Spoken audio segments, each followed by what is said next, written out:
Scroll করতে করতে যদি ভিডিওটা তোমার কাছে এসে থাকে তাহলে এক্ষুনি আমাকে ফলো করে নাও, নয়তো পড়ে যাবে। ঠাকুরের আসন থেকে শুরু করে দেওয়ালে টিকটিকি দাঁড়ানো পর্যন্ত কোথায় না ফেদারের ইউজ দেখি, তাই ভাবলাম আজকে আঙুলের ডিজাইনটা ফেদার দিয়ে করলে কেমন হয়। ফেদারটা তোমরা দুভাবে ড্র করতে পারো, আমার মতন বাইরের আউটলাইনটা করে নিয়ে তারপর ভিতরের স্ট্রিপগুলোকে আঁকতে পারো, কিংবা ভেতরের স্ট্রিপটাকে আগে করে নিয়ে পরে বাইরের আউটলাইনটা দিতে পারো।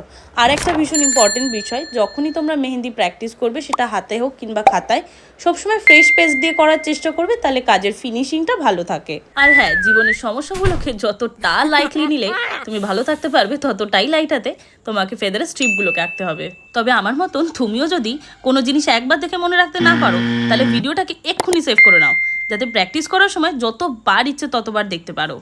ফেদারটা যখন ড্র করবে, ফেদারের চারধারটা কিন্তু ডার্ক করতে ভুলো না, তবে গিয়ে এই ফেদারটা হাইলাইট হবে।